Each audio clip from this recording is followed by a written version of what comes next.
Okay, तो अब हम लोग इवेंट्स पे अब आ चुके हैं। ये हम लोगों की प्री तैयारी थी। तो हम रेप्लिकेशन इवेंट्स जैसे हम लोगों ने प्रोकैरियोट में डिस्कस किया, initiation, elongation and termination. Initiation हम लोग अच्छे से डिस्कस करेंगे, राइट। और इलोंगेशन जो मैकेनिज्म है, जो आपको ये वाला डायग्राम याद होगा प्रोकैरियोट के केस में, अब यहाँ पे भी उसी तरीके का मैकेनिज्म, लूप फॉर्मेशन। तो लूप फॉर्मेशन होता है लैगिंग स्ट्रैंड में, क्यों होता है, ये सब अब डिस्कशन नहीं होगा, राइट। पूरा ये वाली जो चीज है वो आपको रिलेट करनी होगी। सिर्फ आपको क्या ध्यान देना होगा कि कौन सी प्रोटीन यहाँ पे क्या काम कर रही है। फॉर एग्जाम्पल कि यहाँ पे प्रोटीन जो एसएसबी प्रोटीन थी वो यहाँ पे क्या है, यूकैरियोट के केस में वहां पे डीएनए लाइगेज था, तो यहाँ पे क्या है, डीएनए पॉलीमरेज फर्स्ट वहां पे प्राइमर रिमूवल कर रहा था, तो यहाँ पे क्या है, बाकी इसी तरीके का अरेंजमेंट, क्योंकि बाई डायरेक्शनल मूवमेंट हो रहा है, उसी तरीके से चीजें, मतलब अगर बाई डायरेक्शनल हो रहा है, फॉर्क उसी तरीके से मूव करें तो लीडिंग है, और लैगिंग स्ट्रैंड की सिंथेटिक मैकेनिज्म तो वैसे ही होगी, ठीक है। बस यहाँ पे एंजाइम्स, यहाँ पे डीएनए पॉलीमरेज थर्ड काम कर रहा था, यहाँ पे कौन काम कर रहा है, डीएनए पॉलीमरेज थर्ड ही लीडिंग स्ट्रैंड और लैगिंग स्ट्रैंड दोनों के सिंथेसिस कर रहा था, यहाँ पे कौन कर रहा है। So this is the way you have to study in a very comparative way and analyze both of the event simultaneously, right? तो अब हम लोग आते हैं इसके सबसे पहले इवेंट पे, जो है इनिशिएशन कैसे होता है। तो सबसे पहली बात ये होती है, आप लोग ध्यान अगर करें, प्रोकैरियोट के केस में जो रेप्लिकेटर से पहले आके कौन बाइंड करता है, डीएनए ए प्रोटीन, तो वहां पे रेप्लिकेटर क्या था, इसीलिए हम थोड़ा थोड़ा कंपैरेटिव भी करते चल रहे हैं। वहां रेप्लिकेटर्स कौन थे, 13 and 9 mer base pair repeats. Initiator were DNA A B C and all those stuffs, right. यहाँ पे रेप्लिकेटर्स को ध्यान से अब आपको देखना है कौन कौन होंगे, राइट। और अभी अपने रेप्लिकेटर्स देखा भी, अगर सैक्रोमाइसिस के केस में देखा, राइट। अब पहले, उससे पहले हम लोगों को ये देखना है कि सबसे पहले रेप्लिकेटर साइट पे जो भी लोग आएंगे वो सबसे पहले यहाँ पे लाइसेंसिंग की जाएगी, एस्टैब्लिशमेंट और लाइसेंसिंग की जाएगी ओरिजिन साइट की। क्या मतलब लाइसेंस देना, ये लाइसेंस मीन्स परमिशन, ठीक। तो उस साइट पर पहले कुछ असेंबली की जाएगी प्रोटीन्स की। रेप्लिकेटर साइट पर आप ऐसे कह सकते हैं, रेप्लिकेटर साइट पर इनिशिएटर प्रोटीन्स की असेंबली की जाएगी। असेंबली हो जाने के बाद, असेंबली कब कहाँ होगी, G1 फेज। देखिए आ गई बात वही कि G1 फेज पर वो सारी तैयारियां शुरू कर दी गई हैं। हम लोगों ने जो भी बात की कि G1 फेज पर अभी तैयारी की जा रही है। तो क्या तैयारी की जा रही है, ध्यान से देखना है। प्री आरसी कॉम्प्लेक्स बनाया जा रहा है, प्री रेप्लिकेटिव कॉम्प्लेक्स बनाया जा रहा है एट ईच पोटेंशियल ओरिजिन। और क्या बनेगा, OCCM। याद रखने के लिए या ये याद रखिए कि लाइसेंसिंग कब पूरी होगी, जब OCCM कॉम्प्लेक्स बनेगा, ठीक।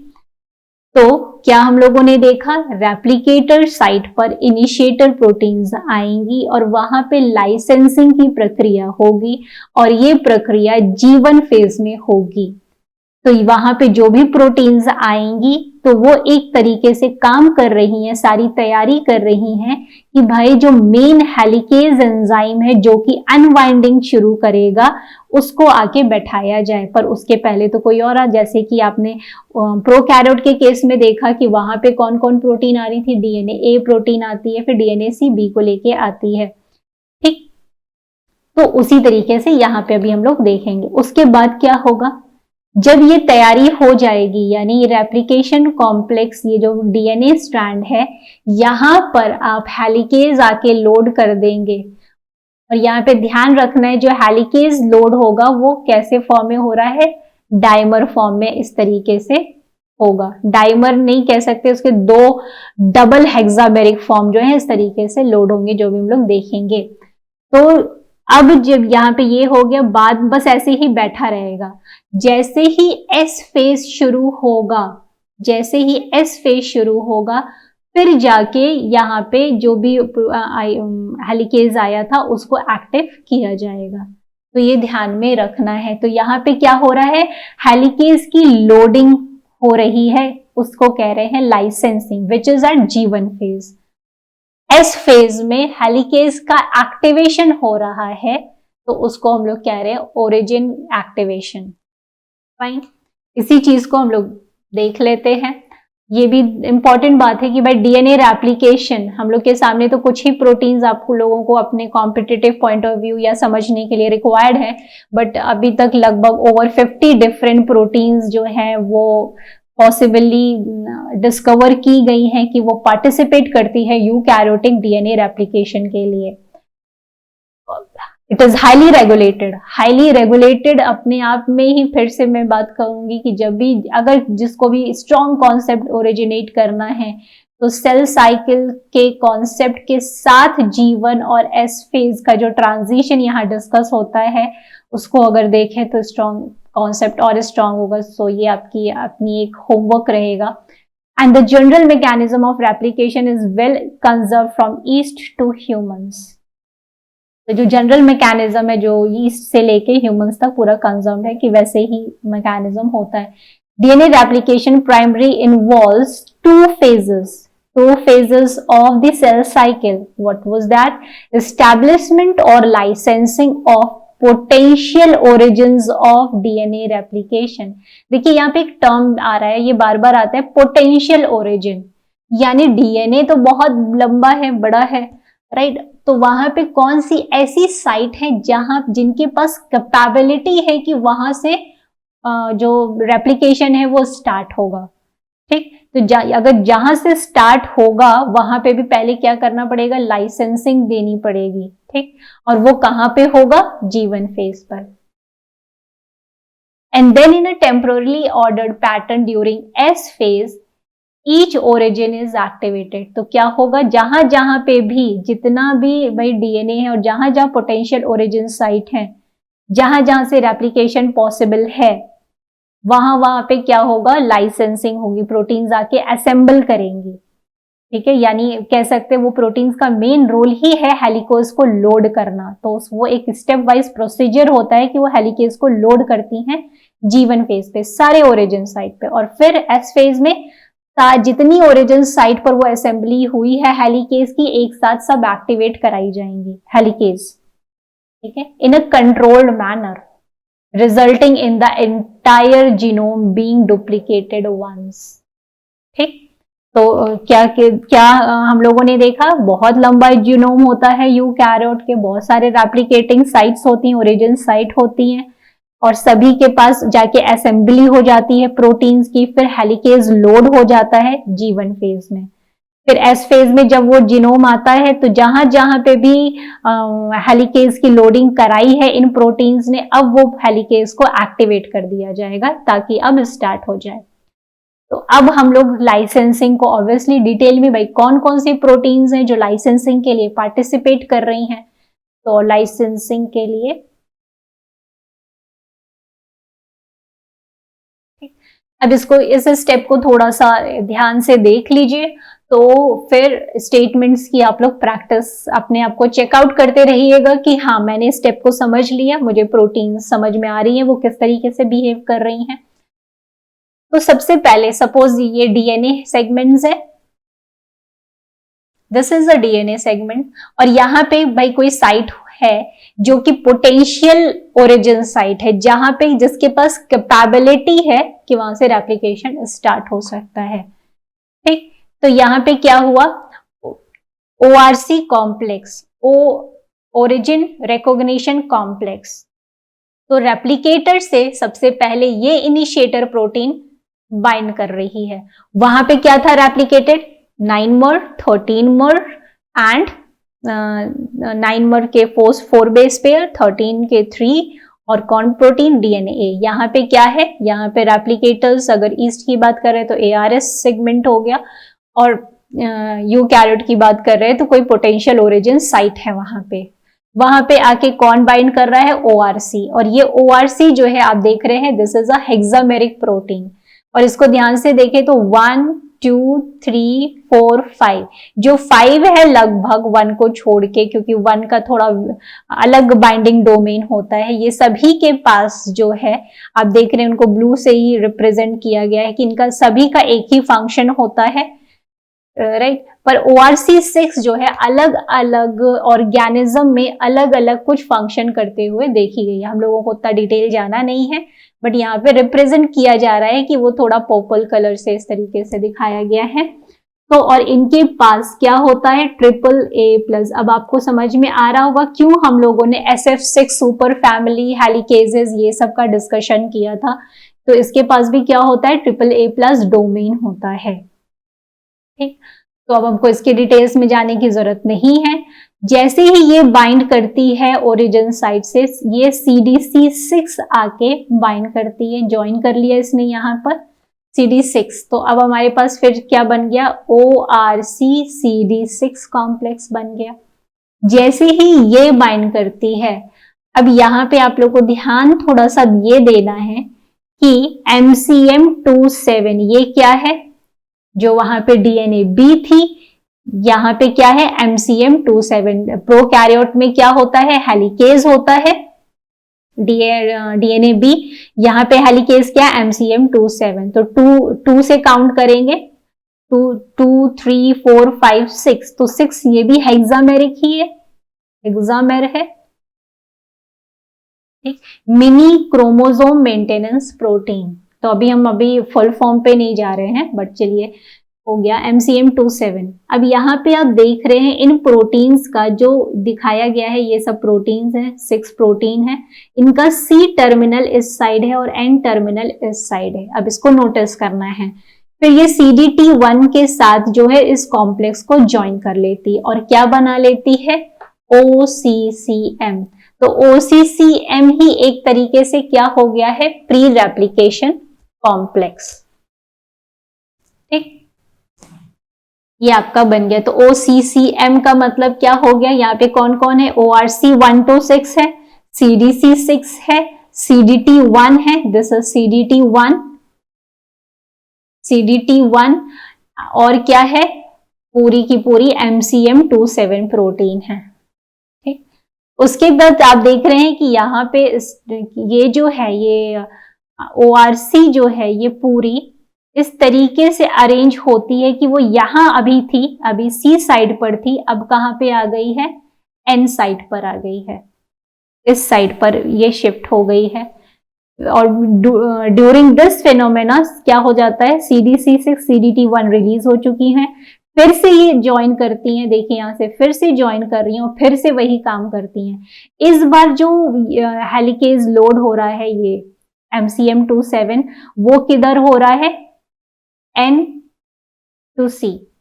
पहले क्या था, N इधर था, C इधर था। तो अब देख रहे हैं कि N और N सेम दिशा में ओरिएंट हो गए और इस तरीके से MCM27 का डबल हेक्सामर बनता है, ठीक। तो यहां पे क्या हुआ, पहले ORC बना, फिर OCCM बना, फिर MO बना, मींस MCM27 एंड OCCM, और फिर ये है आपका लास्ट में MCM27 डबल हेक्सामर, इस तरीके से अरेंज हो गया। तो अब आप लोगों को ये समझ में आ गया। अब जब हम लोग स्टेटमेंट स्टार्ट करेंगे तो आप अपने आप को चेक करिएगा कि कहाँ पे हमारी वो है हुई है, क्योंकि स्टेटमेंट्स में चीजों को मैनिपुलेट कर दिया जाता है थोड़ा थोड़ा, एंड है ना, कंफ्यूजन बढ़ सकता है। तो let's start. The initiation of eukaryotic DNA replication is a multi-step, yes, and ATP-dependent process that starts with the binding of 6 subunit origin ORC complex। तो ORC 1 to 6 यूनिट की बनी होती है और ओरिजिन DNA पर बाइंड करती है, जहां पे पोटेंशियल साइट्स ऑफ ओरिजिन पे बाइंड करती है। जो 1 to 5 सब यूनिट है, it is containing a winged helix domain, it's a kind of domain, plus either an AAA+ domain with, ये फुल फॉर्म दिया हुआ है इसका, आप लोग को पता है, और एन AAA लाइक डोमेन, ठीक है, सीधे यही डोमेन हो या उसके जैसा कुछ डोमेन हो, तो सभी के पास क्या प्रॉपर्टी होती है कि वो एटीपी को बाइंड कर सकती हैं, एटीपी को हाइड्रोलाइज कर सकती हैं या कुछ और सेल्यूलर एक्टिविटीज के लिए भी रोल प्ले कर सकती हैं। But ORC6 differ from the other subunit and its role varies in different organism, what we have discussed just now. Next is in the budding yeast, yes, Saccharomyces, there are over 400 origin of DNA replication located on 16 chromosome and they can function as, देखिए यहाँ पे हम लोग ने बात की थी ARS, autonomously replicating sequences when inserted into a plasmid. The functional Saccharomyces origin contain an essential A element that contain ARS consensus sequence and important B1 and B2 element, ये हम लोग डिस्कस कर चुके हैं, that contribute to origin recognition and licensing। ठीक है, तो जो हम लोग अभी ओरिजिन की बात कर रहे हैं, तो ऑब्वियस सी बात है अगर आप सैक्रोमाइसिस का केस ले रहे हैं तो उसमें क्या होगा, जो हम लोगों ने बात की है 3 एलिमेंट्स, वही 3 एलिमेंट्स जो हैं वो रेप्लिकेटर की तरह काम कर रही हैं और वो रेप्लिकेटर साइट पर ही क्या हो रहा है, इस तरीके की लाइसेंसिंग देखी जाएगी जो अभी हम लोगों ने डिस्कस किया। ठीक, अगर ड्रोसोफिला और ह्यूमन का है केस तो replication origin do not have well defined DNA consensus sequence but a combination of factors including the DNA topology, local chromatin structure, local histone modifications ultimately determines the location and timing of replication origin। देखिए जैसे जैसे multi cellular की तरफ आप बढ़ते जाते हैं तो वहां पे क्या होता है, इतना ज्यादा कॉम्प्लेक्स ऑर्गेनिज्म हो जाते हैं कि वहां पे बहुत मतलब हजारों प्रोटीन्स शायद पार्टिसिपेट कर रही हैं, क्योंकि अभी जैसे यहाँ पे हम लोग ने उस समय ही बात की थी जब क्रोमैटिन खुल रहा है, तो जब क्रोमैटिन ओपन हो रहा था तो उस समय ही अगर आप देखें न्यूक्लियोसोमल जब स्लाइड कर रहा है, ओपन हो रहा है कॉम्प्लेक्स, उसी को रेगुलेट करने के लिए कितनी प्रोटीन थी, सिर्फ न्यूक्लियोसोम को खोलने, बंद करने, डिस्प्लेस करने, रिप्लेस करने, उसमें ही हम लोगों ने कितनी प्रोटीन्स को देखा कि means in a kind of eukaryotic genome organisation में हम लोगों ने पूरा डिटेलिंग से वो देखी। तो अगर आप उस बात को यहाँ पे लिंक करें, इसलिए बहुत डिफाइंड अगर कहा जाए कि स्पेसिफिक सीक्वेंस हमें बता दीजिए कि जैसे कि आपने प्रोकैरियोट के केस में बताया कि 9 बेस पेयर के 4 रिपीट्स होते हैं और उनका सीक्वेंस ये होता है।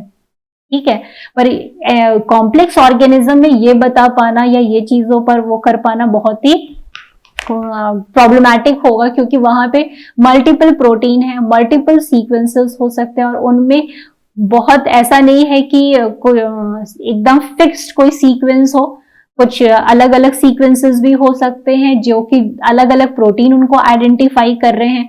तो it's still a matter of big research और बहुत सारी चीजें चल रही हैं। ठीक है, तो ये चीजें हैं, बाकी हम लोग आगे देखते हैं। सैक्रोमाइसिस की बात पे आ जाते हैं। तो Saccharomyces origin licensing occurs by assembly during G1, हम लोगों ने देखा phase of a pre replicative complex pre RC at each potential origin.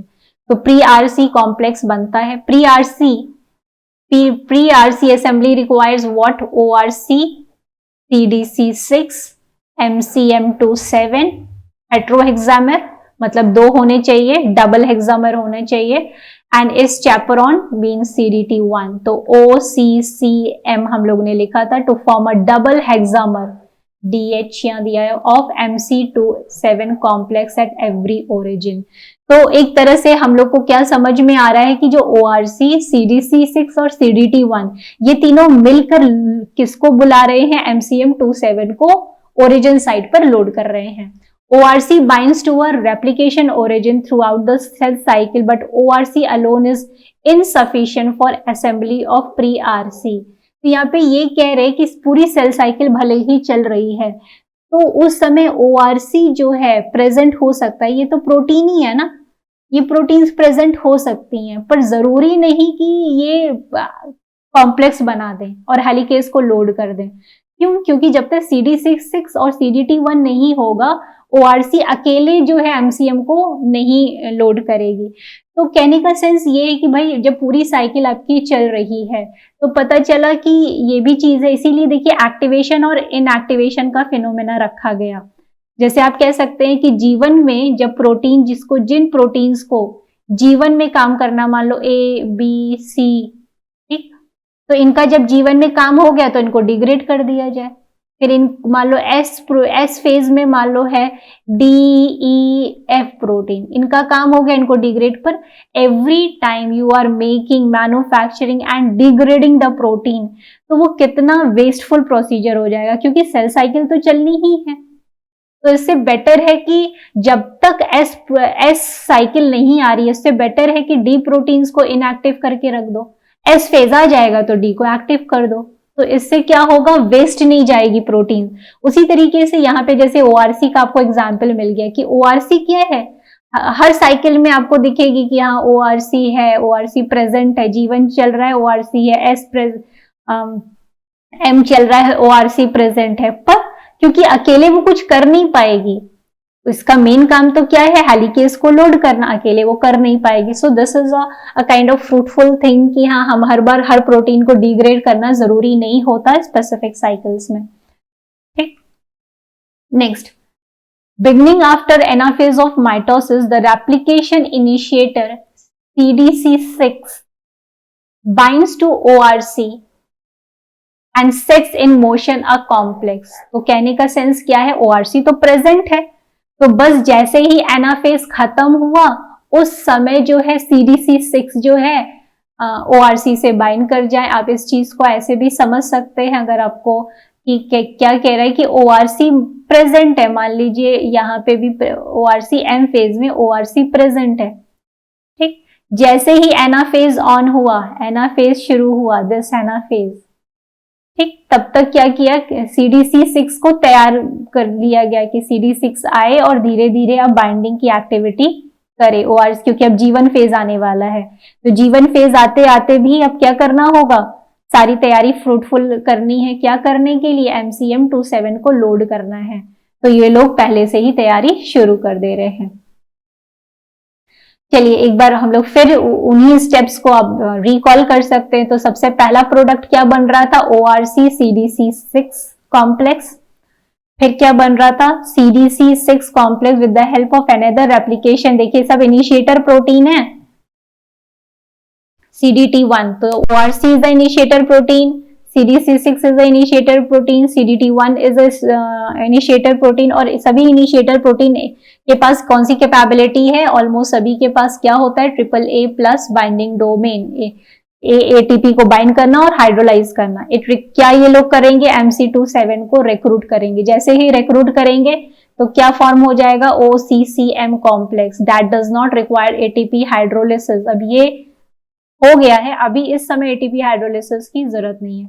जैसे ही ATP हाइड्रोलिसिस होगा, CDC6 और CDT1 रिलीज हो गया, leaving the first MCM27 हेक्सामर encircling the original DNA। तो हम लोगों ने डायग्राम में देखा था कि पहले एक हेक्सामेरिक कॉम्प्लेक्स MC27 का पहले आता है, ठीक, उसके बाद CD6 CDT1 रिलीज हो जाते हैं, ATP हाइड्रोलिसिस होती है, फिर से ORC लोड करता है और फिर से क्या होता है, प्रोडक्ट 3 मतलब पहले MO प्रोडक्ट बनता है, उसके बाद फिर प्रोडक्ट 4 बनता है। तो ORC ट्रांसफर, हाँ अभी नेक्स्ट स्टेप क्या हो रहा है, ORC जो है transfer to the opposite entire side of first MCM27 at the B2 element of the origin. ये सैक्रोमाइसिस की बात हो रही है, of the origin DNA forming MC2M ORC complex means product 3। हम लोगों ने बात की थी पहले कौन सा कॉम्प्लेक्स बना था, ORC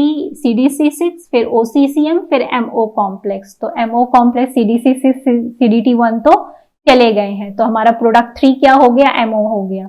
फिर MO कॉम्प्लेक्स जो है वो फिर से रिक्रूट कर रहा है CDC6 CDT1 के साथ, कौन आ रहा है, MCM27 आ रहा है, फिर से आपका डबल हेक्सामर जो है एंड टू एंड फेस करके लोड हो गया। अब ये जो सारा सीक्वेंस है आप इसको यहाँ पे टैली कर सकते हैं ठीक, यहाँ पे वही बात की गई थी, सेम वही OCCM लोड हो गया, उसके बाद जो है CDC, यहाँ पे अब दिखाया नहीं गया है कि CDC 6 और CDT 1 जो है वो क्या हो गए थे, रिलीज हो गए थे। फिर MO complex means origin, ORC complex, ORC इस तरफ शिफ्ट हो गया, N साइड पर शिफ्ट हो गया। आप देख रहे हैं पहले C साइड पे था, अभी किस तरफ शिफ्ट हो गया, N साइड पर शिफ्ट हो गया। और फिर से कौन ज्वाइन कर रहा है, CDC 6 आएगा पहले।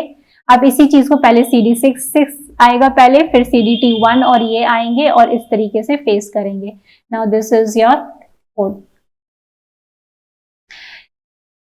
नाउ जब ये हो जाएगा, this completes the origin, licensing and formation of pre RC. ये आपका प्री आरसी हो गया। Pre RC assembly was reconstituted with purified ORC, CDC6, CDT1 and MCM27 and origin DNA, and these assembled pre-RC have been used to initiate DNA replication। मतलब ये experiment की बात हो रही है कि किस तरीके से इन विट्रो कंडीशन में जब ORC, CDC6 और इस तरीके की चीजों को असेंबल किया गया तो देखा गया कि वहां पे रेप्लिकेशन जो है वो इनिशिएट हो रहे हैं, ठीक है, और इलोंगेशन फैक्टर्स के साथ डाल के। During this event CDT1 and CDC6 are release from the origin, वो बाद में रिलीज हो जाते हैं। ORC ATP hydrolysis is thought to reset the process and allow a new round of. कहने का सेंस ये है कि लोड हो गया तो उसके बाद होता क्या है इन सब का, ये दोनों तो रिलीज हो जाती हैं प्री आरसी के बाद, ये दोनों रिलीज हो गए, पर ORC और MCM27 तो रहते हैं, पर ORC ATP हाइड्रोलाइज करने के बाद खुद को रिलीज कर देता है और फिर से नए राउंड ऑफ रेप्लिकेशन के लिए खुद को तैयार करता है। तब आप यहाँ समझ रहे होंगे कि ORC भी फिर बाद में उसके पास भी क्या है, AAA+ डोमेन है ना, तो वो क्या करेगा, उससे ATP बाउंडेड है ये, तो जैसे ही हाइड्रोलिसिस होगी ATP रिलीज हो जाएगा, फिर ORC ADP फॉर्म में रिलीज हो जाएगा, MCM27 से बाउंड आउट नहीं रहेगा और सिर्फ आपको इस तरीके का ये स्ट्रक्चर दिखेगा। यहाँ पे आपको नहीं दिख रहा है ORC क्योंकि वो स्किप कर दिया गया है कि ORC रिलीज हो गया जब, तो यहाँ पे स्टेप्स इसलिए मैंने किया है कंटेंट को arrange. Loading to be initiated upon ATP binding to the ORC, ठीक है, फिर से ORC जब ATP बाउंडेड होगा तो फिर से वो प्री आरसी के लिए तैयार हो जाएगा। Consistent with MCM27 complex encircling double-stranded DNA instead of single-stranded DNA, eukaryotic helicase loading does not lead to immediate unwinding of origin. Very important. ये पॉइंट जो है बहुत इंपॉर्टेंट है। कहने का सेंस क्या है आप लोगों को याद होगा। अब यहाँ पे डिफरेंस, सिमिलैरिटी, ये सब ध्यान में देख के चलना है। या क्या बात हुई थी, प्रोकैरियोट की केस में हम लोगों ने देखा था कि जो हेलिकेज है वो इस तरीके से जब अनवाइंड होता है, सॉरी DNA अनवाइंड होता है तो हेलिकेज इस तरीके से सिंगल स्ट्रैंड से इस तरीके से अरेंज हो जाते हैं। पर अभी यहाँ पे अगर आप देखिए तो डबल स्ट्रैंडेड DNA से हेलिकेज दोनों ही स्ट्रैंड से अभी वाइंड अप है, एकदम एनसर्कल किया हुआ है। यहाँ पे वही बात की जा रही है कि eukaryotic helicase loading does not lead to immediate unwinding of origin DNA, ठीक है, जहां से DNA को इनिशिएशन स्टार्ट करना है रेप्लिकेशन का, वो तुरंत अनवाइंड नहीं होता जैसे ही हेलिकेज लोड हुआ। Instead helicases that are loaded during G1 are only activated to unwind DNA and initiate replication after cell passes G1 to S phase। तो हेलिकेज कब अनवाइंडिंग शुरू करेगा, जब G1 में के से S फेज में वो एंट्री लेगा। तो यानी कि अभी उसको क्या करके रखा गया है, सिर्फ लोड करके रखा गया है, और अभी ये सारा इनिशिएशन इवेंट किस में हो रहा है, G1 में हो रहा है, ठीक। तो अगर आप लोग देखें तो हम लोगों का टॉपिक भी क्या शुरू हुआ था, हम लोगों का टॉपिक शुरू यही हुआ था कि हम लोग बोल रहे थे ये दिस इज लाइसेंसिंग हम लोगों ने शुरू किया था, ठीक। और दो इवेंट इनिशिएशन में होने हैं, एक क्या है, एक लाइसेंसिंग। अभी तक हम लोगों ने क्या देखा, लाइसेंसिंग को कंप्लीट किया। अब क्या होगा कि अभी बस ये हेलिकेज इस तरीके से आप देख रहे हैं, ये हेलिकेज जो है इस तरीके से बस लोड हो गया है। अब क्या होगा, अब इसके बाद जो है कहानी इसकी शुरू होगी, यानी एक्टिवेशन ऑफ लोडेड हेलिकेज। ये भी इनिशिएशन के अंतर्गत ही आएगा। कुछ और भी इमेज है, अगर इफ यू लाइक आप इसको भी देख सकते हैं कि यहाँ पे स्टार एटीपी ऐसे दिखा हुआ है, CDC6 एटीपी इस तरीके से। तो हालांकि अगर वो आपको क्लियर आउट है तो क्योंकि देखिए मेन क्या है कि कुछ बुक्स में ना चीजें थोड़ी सी डिफरेंट होगी, तो यहाँ ये जो अभी डिस्कस किया है, ये जो पूरी चीज, ये पूरा आपके I think nature recent review paper का ये पूरा कंटेंट है पूरा, ठीक। तो ये भी हम इंक्लूड कर देंगे। जैसे यहाँ पे आप देख रहे हैं 3 स्लाइड है जो कि थोड़ा सा ये वाला भी प्रोसेस बता रही है, जो हम लोग ऑलरेडी डिस्कस कर चुके हैं, तो जिसको इससे हेल्प मिलेगी। तो यहाँ पे आप देख रहे हैं कि जो दोनों हेलिकेज लोड हो गए हैं, ये सॉरी ये एक ये लोड हो गए हैं और यहाँ पे ORC है, ठीक। पर फिर ORC क्या होगा, रिलीज हो गया ये, और एटीपी हाइड्रोलिसिस येलो स्टार दिखा रहा है कि वो एटीपी बाउंडेड है। फिर जब एकदम अनफिल्ड स्टार सेट एसोसिएटेड है तो वो क्या है, ये देखिए यहाँ पे क्या हो गया, एटीपी हाइड्रोलिसिस हो चुकी है। तो अब ये जो है वो फिर से नए राउंड ऑफ रेप्लिकेशन के लिए खुद को तैयार कर रहा है, ठीक है। ये आपके ऊपर है, हम इंक्लूड कर देंगे, आप लोगों को देखना होगा, आप लोग देख सकते हैं। बाकी जितना हम लोगों ने डिस्कस किया अभी यहाँ तक, दैट इज सफिशिएंट, ठीक। वो सिर्फ और एक्स्ट्रा इमेजेस हैं। तो आई होप क्लियर हो गया होगा। तो नेक्स्ट हम लोग मूव करते हैं। अब ये जो हम लोगों का लोड हो चुका है ये पूरा, अब ये एक्टिवेट कैसे होगा, तो ऑब्वियस सी बात है, पहले तो दिमाग में क्या रखना है कि अब जो हमारी सेल साइकिल है वो किस में आ गई, सेल अब S फेज में आ चुकी है, G1 से S फेज में आना जरूरी है। तो ये वाला जो पोर्शन आपको दिख रहा है वो फाइनल कहाँ है, G1 के लास्ट स्टेज में ये हो गया होना चाहिए, एसेंशियली ये पोजीशन होनी चाहिए, लेट G1 फेज में ये कंडीशन आ गई आपकी। अब G1 अब S फेज में साइकिल एंटर कर रही है। Helicase that are loaded during G1 are only activated to unwind DNA and initiate replication after cell pass from G1 to the S phase, जो just अभी हमने बात की। During the activation event, one strand of DNA must be ejected from the central channel of each helicase and the interaction between two MCM27 complex must be disrupted। तो obvious सी बात है, activation यहाँ पे ये जो समझाया जा रहा है वो क्या समझाया जा रहा है, दिस स्टेटमेंट इज अबाउट कि एक्टिवेशन ऑफ लोडेड हेलिकेज में होना क्या है कि भाई जो दोनों स्ट्रैंड हैं हेलिकेजेस से बाउंडेड थे, अब वो जो है क्या हो जाए, रिलीव हो जाए, पहली तो बात, ठीक है, पहले रिलीव हो जाए। दूसरी चीज क्या है, वो दोनों भी बीच में एंड टू एंड फेस करके एक दूसरे से इंटरैक्शन कर रहे थे, तो इनका आपस में जो इंटरैक्शन सस्टेन कर रहा है ये भी डिसरप्ट करना जरूरी है, ठीक है। तो यानी कि डबल स्टैंडर्ड को सिंगल स्टैंडर्ड में कन्वर्ट करना प्लस दोनों जो आपस में इंटरैक्ट कर रहे हैं उनको अलग करना, ये दोनों ही रिक्वायर्ड होता है लोडेड ये जब हेलिकेज को आपको एक्टिवेट करना है, ठीक। उसके बाद ये मूवमेंट शुरू करें, ये आपकी पूरी रिजल्ट होनी चाहिए। पर ये होती कैसे है ये हम लोगों को इसमें डिस्कस करना है। तो इसमें और प्रोटीन्स इन्वॉल्व होंगी, जैसे इनिशिएशन में अलग थी, अब इसमें इनिशिएशन के हेलिकेज की लोडिंग में अलग प्रोटीन्स इन्वॉल्व थी, अब एक्टिवेशन में S फेज में आ गई है। तो S फेज में हम लोग देखते हैं कौन सी प्रोटीन काम कर रही हैं। Loaded helicases are activated by protein kinases when cell enters S phase. CDK and DDK. तो ये क्या है, साइक्लिन डिपेंडेंट काइनेज है, this is cyclin dependent kinase and this is DBF4 dependent kinase.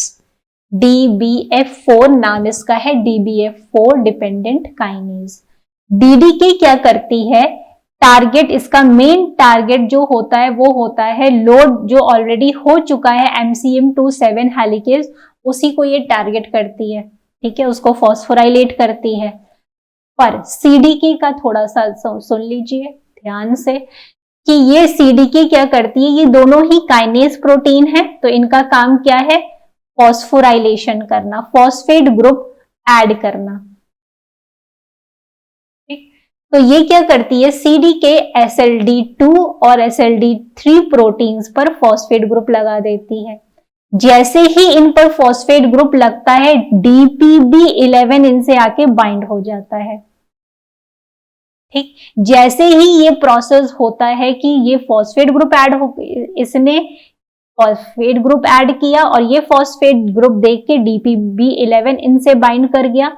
जैसे ही ये ट्राइमेरिक एक तरह से कॉम्प्लेक्स बना, ट्राइमेरिक कॉम्प्लेक्स बना, कहां पे बना, दैट ओरिजिन साइट पे, वैसे ही ये किनको बुलाती हैं, कौन आ जाता है, CDC45 एंड जिन्स।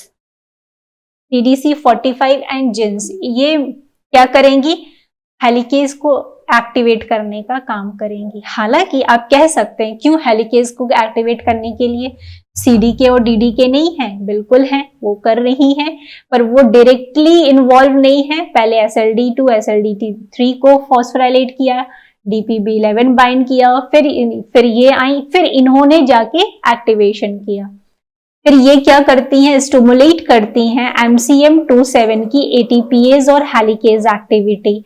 बेटा ATPase एक्टिविटी का मतलब क्या होता है, ATP की हाइड्रोलिसिस करेंगी, क्योंकि MCM27 भी क्या है, AAA प्लस ATP या AAA प्लस प्रोटीन है, तो ATP बाउंडेड होगी। MCM27 जो है, सारी जो हेक्सामेरिक पूरी प्रोटीन है वो ATP बाउंडेड होगी एवरी यूनिट। अब क्या होगा, अब हाइड्रोलिसिस होगी। जब हाइड्रोलिसिस करेगा MCM27 अपनी ही बाउंडेड प्रोटीन की, तो उसको क्या कहेंगे, ATPase एक्टिविटी दिखा रहा है वो। उसके बाद वो जैसे ही ATPase एक्टिविटी दिखाएगा, फिर क्या अपनी दिखाएगा, हेलिकेज। हेलिकेज एक्टिविटी का मतलब दोनों स्ट्रैंड को अनवाइंड करना। तो ये दोनों ही एक्टिविटी को साथ दिखाते हुए वो क्या करता है, अनवाइंडिंग का कार्यक्रम शुरू करता है और साथ में क्या बना लेता है, CMG कॉम्प्लेक्स। तो अब जो हम लोगों ने बात की उसको थोड़ा सा डायग्रामेटिकली देख लेते हैं। MCM27 क्या किया, MCM27 क्या किया, एक्टिवेशन प्रोसेस में इसको एक्टिवेट करना है। क्या होगा, दो प्रोटीन आएंगी, CDK और DDK। DDK का मेन टारगेट क्या होता है, वो तो दिख रहा है एरो, ये सीधे इसी को टारगेट करती है। ठीक, CDK क्या करती है, पहले इस पे फॉस्फेट ग्रुप लगाती है, फिर इस पे फॉस्फेट ग्रुप लगाती है और फिर तीनों एक कॉम्प्लेक्स बना लेते हैं और आके जुड़ जाते हैं ओरिजिन साइट से।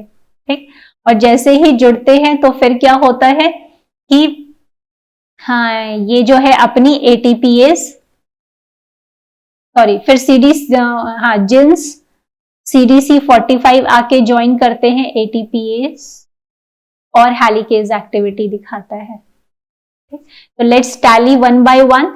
CDK and DDK are activated. DDK phosphorylate loaded MCM27. DDK का काम होता है हेलिकेज पर फॉस्फेट ग्रुप लगाना, एंड CDK का काम क्या होता है, फॉस्फोराइलेट करती है इसको। Phosphorylated this binds to this and together these protein facilitate binding of helicase activating protein this CDC45 and GINS to the helicase. CDC45 and GINS form a stable complex with the MCM27 helicase. तो CDC45 GINS और MCM तो तीनों मिलके क्या बना लेते हैं, CMG complex, और ये तीनों ही मिलके क्या करते हैं, एक्टिवेट कर देते हैं MCM27 की हेलिकेज एंड ATPase एक्टिविटी। अब दोनों ही लिख सकते हैं, ATPase एक्टिविटी। ठीक है, तो ये एक्टिविटी इसकी रिक्रूट हो गई। मीनवाइल जो है पॉलीमरेज एप्सिलॉन भी लोड हो जाता है इस पे, और आप देख रहे हैं पॉलीमरेज एप्सिलॉन जो है वो लोड हो चुका है। उसके बाद कौन लोड होता है, पॉलीमरेज अल्फा एंड और प्राइमेज। पहले ही डिस्कस किया हुआ है कि यूकैरियोट के केस में जो प्राइमर ऐड करता है वो कौन है, पॉलीमरेज अल्फा, या इसको प्राइमेज बोल सकते हैं। वहां पे कौन था, प्राइमेज DNA G जो बोलते हैं हम लोग, तो वो हो गया प्रोकैरियोट के केस में। और उसके साथ और कौन बाइंड करता है, पॉलीमरेज डेल्टा। तो अगर आपसे पूछा जाए कि जब हेलिकेज एक्टिवेट हो रहा है तो अभी लोडिंग के समय क्या क्या कौन कौन से पॉलीमरेज लोड हो चुके हैं, तो आप क्या नाम लेंगे, 3, polymerase epsilon, polymerase delta and polymerase alpha, और you can also term it as primase, क्योंकि प्राइमर का एडिशन यही करेगा। और आपको यहाँ पे दिख रहा होगा कि ये सभी लोड हो चुके हैं।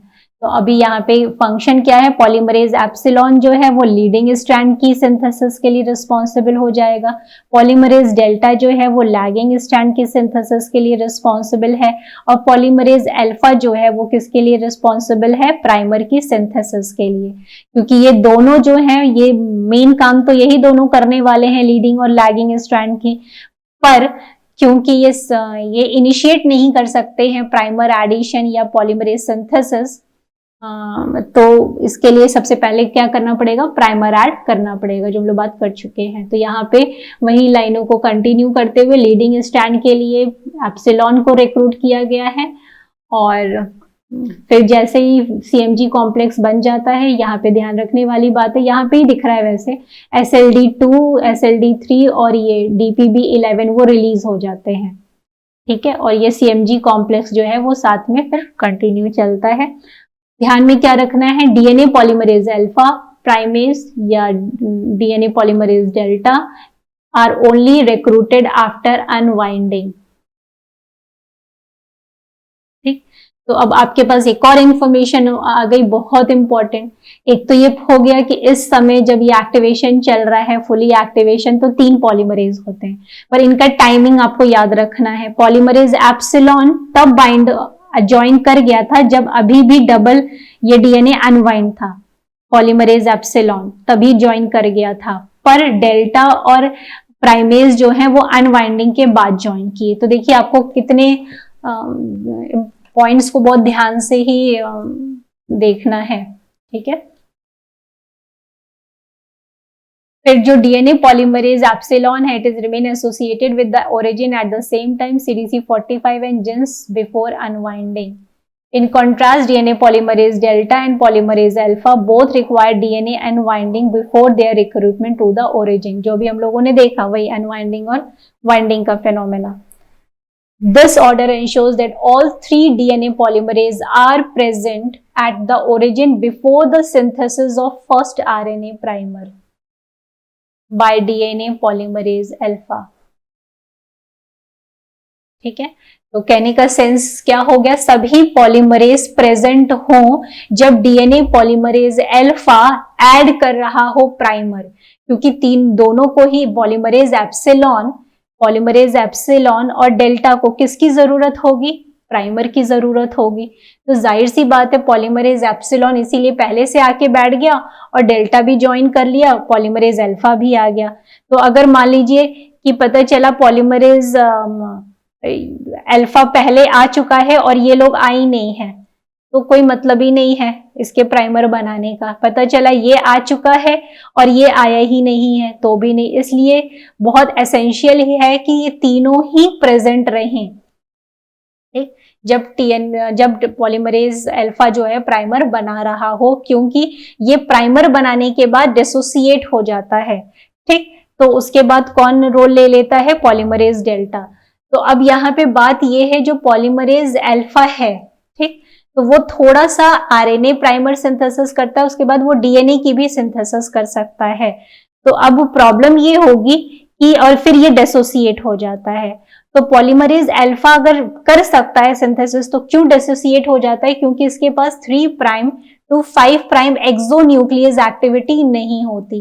अगर ये एक्टिविटी नहीं होगी तो गलत न्यूक्लियोटाइड ऐड होने का चांसेस होगा, और हायर यूकैरियोट के केस में तो चीजें और एक्यूरेसी के साथ होती हैं, तो ये इसलिए रिजेक्ट कर दिया गया। तो ये करता क्या है, प्राइमर सिंथेसिस, पर इसके पास एक प्रॉपर्टी ये है कि ये डिनोवो सिंथेसिस कर पा रहा है, प्राइमर की सिंथेसिस कर पा रहा है, तो ये उतना ऐड करने के बाद डिसोसिएट हो जाता है और उसके बाद किसको दे देता है, पॉलीमरेज एप्सिलॉन।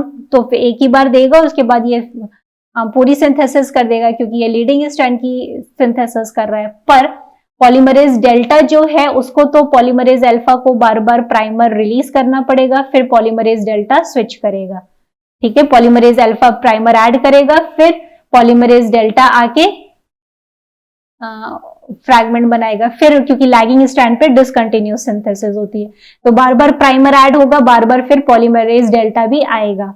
ठीक, तो यहाँ पे अगर हम लोग इस डायग्राम से देखें तो यहाँ पे वही लूप वाला डायग्राम ऐसे बन गया, और बाकी जो हम लोगों ने प्रोकैरियोट के केस में जो बनाया है उस तरह का भी आप डायग्राम प्रैक्टिस कर सकते हैं अपनी comfortable.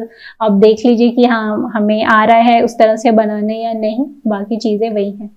Only a subset of proteins that assemble at the origin goes on to the function as part of eukaryotic replisome।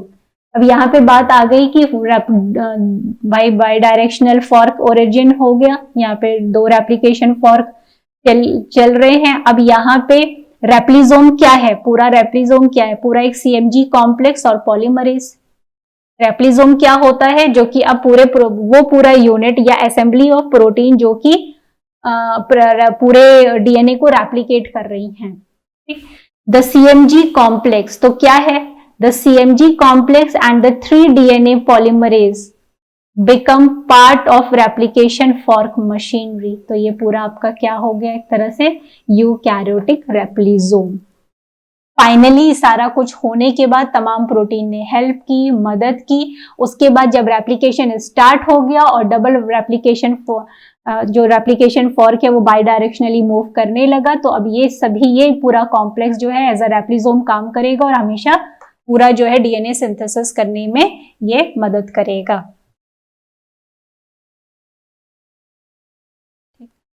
अभी अगर आप यहाँ पे मैंने थोड़ा सा इनलार्ज ये फिगर कर दिया तो आपको दिख रहा होगा कि पीसीएनए, तो पीसीएनए क्या होता है पहले भी सिर्फ अब कंपेयर करते चलना। पॉलीमरेज एप्सिलॉन है, लीडिंग स्ट्रैंड की सिंथेसिस कर रहा है, ये गिर न जाए तो इसको क्या एसोसिएशन चाहिए, पीसीएनए।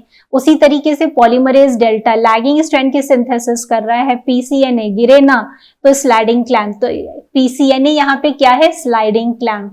वहां पे स्लाइडिंग क्लैंप क्या था, बीटा यूनिट।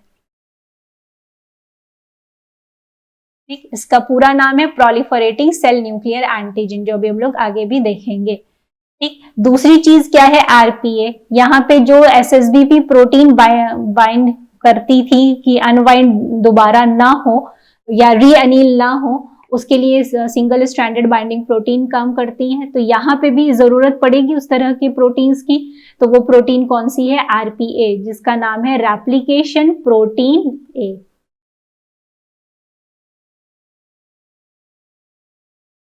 ओके, तो दूसरी चीज है कि आरएफसी, क्लैंप को लोड करने के लिए वहां को क्या था, गामा कॉम्प्लेक्स था, ये भी ये क्या है, रेप्लिकेशन फैक्टर सी। आरएफसी जो है वो क्या होता है, क्लैंप लोडर, क्लैंप लोडर, ये भी 5 सब यूनिट का, और वही मैकेनिज्म यूज करके ये भी क्या करता है, पीसीएनए को इस तरीके से लॉक कर देता है कि ये जो पॉलीमरेज के साथ एसोसिएटेड रहे और अपनी अच्छे से प्रोसेसिविटी दिखा पाए। ठीक है, और भी क्योंकि बहुत सारी प्रोटीन्स, यूकैरियोटिक का केस है तो कुछ कुछ प्रोटीन्स है, तो कुछ कुछ प्रोटीन्स के नाम और फंक्शन हम बता देंगे, बट आप लोगों के लिए मेनली अगर देखा जाए तो जो प्रोकैरियोट में रोल प्ले कर रहा था स्टार्टिंग फ्रॉम ओरिजिन साइट, तो अगर वहां पे डीएनए ए है तो यहाँ पे ओआरसी है, वहां स्लाइडिंग क्लैंप बीटा सब यूनिट है तो यहाँ पीसीएनए है, वहां पे क्लैंप लोडर गामा कॉम्प्लेक्स है तो यहाँ पे आरएफसी है, वहां पे एसएसबी प्रोटीन है तो यहाँ आरपीए प्रोटीन है, वहां डीएनए पॉलीमरेज थर्ड है जो कि दोनों के सिंथेसिस कर रहा है, लीडिंग और लैगिंग, यहाँ पे पॉलीमरेज एप्सिलॉन और यहाँ डेल्टा है। ठीक, अब हम लोगों का क्या रह गया कि हाँ वहां डीएनए बी है एज अ हेलिकेज एंजाइम, यहाँ पे MCM27 है। ओके, तो अब बात रह जाती है हम लोग की प्राइमर रिमूवल कौन करता है, प्राइमर रिमूवल कौन करता है और लाइगेशन कौन करता है। तो वैसे ही यहाँ पे भी होगा कि भाई प्राइमर जो यहाँ पे देखिए प्राइमर ऐड हुए हैं उनको रिमूव करना होगा, उसके बाद इनको फिल करना होगा और यहाँ पे लाइगेशन करना होगा। तो ये तीनों काम कौन करते हैं तो देख लेते हैं। आरएनए प्राइमिंग, पहले तो आरएनए प्राइमर के बारे में थोड़ा सा जान लेते हैं, यानी कि डीएनए पॉलीमरेज अल्फा जो कि प्राइमेज एक्टिविटी दिखा रहा है। तो RNA priming of leading strand and lagging strand DNA synthesis. ठीक, तो एंड देखिए एक चीज हम लोग यहाँ पे और मेंशन कर सकते हैं, वहां पे प्राइमर कौन ऐड कर रहा था, डीएनए जी या प्राइमेज, यहाँ पे कौन कर रहा है, डीएनए अल्फा पॉलीमरेज, या ठीक है। In eukaryotes the RNA primer is synthesized by DNA polymerase alpha and is associated with primase activity. The eukaryotic enzyme exists as a complex consisting of a subunit with DNA polymerase activity, a subunit necessary for assembly, and two small proteins that together provide the primase activity. ठीक, तो इसके पास क्या होती है, ये double small proteins का बना होता है जो कि बेसिकली प्राइमेज एक्टिविटी दिखाने के लिए रिस्पॉन्सिबल होता है। तो ये जो कॉम्प्लेक्स है, कंप्लीट कॉम्प्लेक्स जो सब यूनिट का है, उसे हम क्या कहते हैं, पॉलीमरेज अल्फा या पॉल अल्फा, राइट, ज्यादातर पॉल अल्फा मेंशन किया जाता है। द पॉल अल्फा या primase enzyme binds to a initiation complex at the origin. कब बाइंड करते हैं, ओरिजिन साइट पर बाइंड करता है, और क्या सिंथेसाइज करता है, short strand consisting of 10 bases of RNA. Very important, देखिए क्या कर रहा है, 10 bases of RNA followed by 20 to 30 bases of DNA.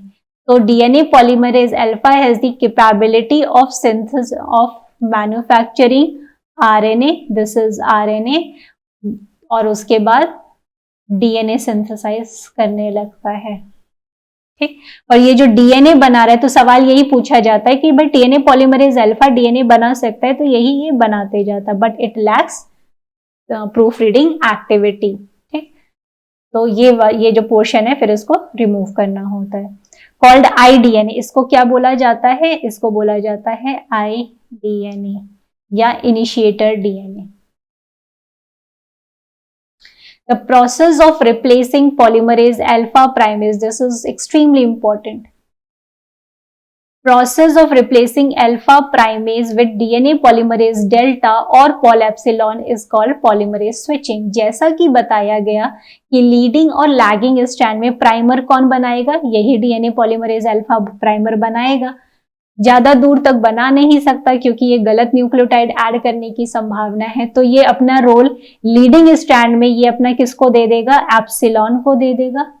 और अगर यही चीज लैगिंग स्ट्रैंड में प्राइमर ये बना रहा है, तो ये अपना रोल जो है खुद रिप्लेस हो जाएगा और अपना रोल किसको दे देगा, अपना रोल दे देगा polymerase delta.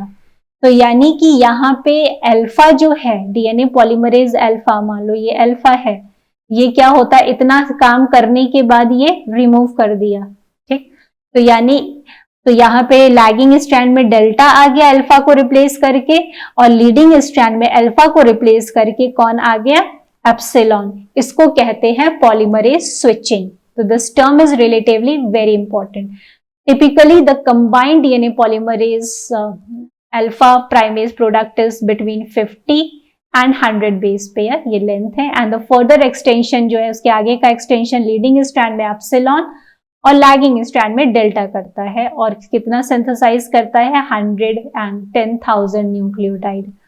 Although both DNA polymerase delta and epsilon can substitute for DNA polymerase primase, recent studies indicate that DNA polymerase epsilon substitutes on the leading strand template and DNA polymerase delta substitute on lagging strand template. ठीक, तो यहाँ पे substitution की बात हो रही है कि किस तरीके से जो अल्फा प्राइमेज है वो सब्स्टिट्यूशन कर रहा है, यानी स्विचिंग कर रहा है। स्विचिंग लीडिंग स्ट्रैंड पे एप्सिलॉन की और लैगिंग स्ट्रैंड पे डेल्टा की, बस यही चीज को समझाया गया है। एग्जाम डायग्राम में अगर आप देखना चाहें तो यहाँ पे भी वही है, डीएनए पॉलीमरेज अल्फा यहाँ आया, दिस इज अल्फा, ज्वाइन किया, इसने ग्रीन कलर ये प्राइमर ऐड किया, ग्रीन कलर का ये प्राइमर है, फिर रेड कलर का ये डीएनए पॉलीमरेज अल्फा ने सिंथेसाइज किया, फिर ये किया पॉलीमरेज अल्फा जो है रिलीज हो गया, फिर या तो डेल्टा और epsilon depending on which strand is present, तो लीडिंग स्ट्रैंड पे एप्सिलॉन आ जाएगा और लैगिंग पे डेल्टा स्ट्रैंड आ जाएगा। डीएनए पॉलीमरेज डेल्टा हैज, इसके पास डेल्टा के पास तो 3,5 एक्सोन्यूक्लियस एक्टिविटी होती है, पॉलीमरेज एक्टिविटी तो दोनों के ही पास होती है। डीएनए पॉलीमरेज जैसा कि हम लोगों ने पूरा देखा था, मैकेनिज्म ही देखा है कि उसके पास पाम, फिंगर, थंब, डोमेन के बिहाफ पे हम स्टडी करते हैं और मैकेनिज्म भी हम लोगों ने पूरा पढ़ा था, तो वही रिलेटेड मैकेनिज्म है। Incorporation of any incorrect base as 3' end causes a melting of end of the duplex। तो ये हम लोग बात कर चुके हैं कि 3' एंड 5 to 3 ही सिंथेसिस हो रही है भाई, तो 3 ही एंड पे गलत न्यूक्लियोटाइड ऐड हुआ, फिर ये वापस जाके करेक्ट कर देगा। बट प्रॉब्लम ये है, ये बात यहाँ समझाई इसलिए जा रही है कि यही कारण है कि डीएनए पॉलीमरेज अल्फा जो है वो मेन डीएनए सिंथेसिस के लिए सेलेक्ट नहीं हुआ। क्यों? क्योंकि उसके पास ये एक्टिविटी नहीं थी। तो ये जो ब्लॉक में मेंशन किया गया है वो सिर्फ यही समझाने के लिए, एप्सिलॉन के पास तो होती ही है, डेल्टा के पास भी होती है, जब ठीक है, जबकि वो लैगिंग स्ट्रैंड की सिंथेसिस कर रहा है, पर उसके बाद हम अल्फा जो है वो डीएनए सिंथेसिस कर सकता है, but due to this lack of this activity is not selected. तो ये हो गया हम लोगों का डीएनए पॉलीमरेज अल्फा के बारे में।